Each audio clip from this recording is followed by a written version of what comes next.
What's up guys, welcome back to another video, and in this video I will show you how you can auto-generate a script as well as the voiceover for your video by using vidIQ. Also, if you don't have a vidIQ account already, you can use my sign up link from the description below to do so.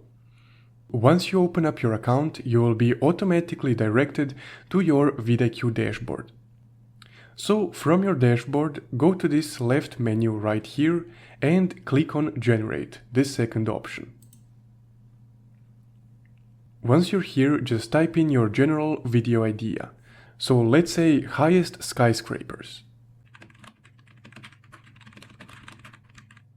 And click on Generate.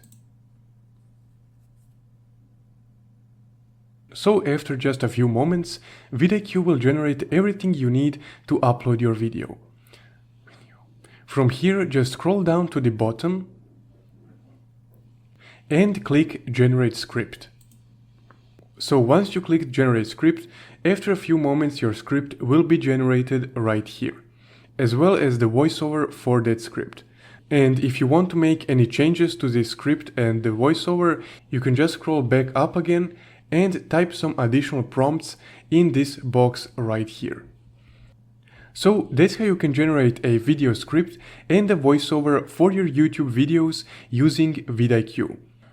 If you found this video helpful, don't forget to leave a like and subscribe. Also, if you want to further support the channel, don't forget to check out my Buy Me a Coffee link in the description below. Thank you for watching.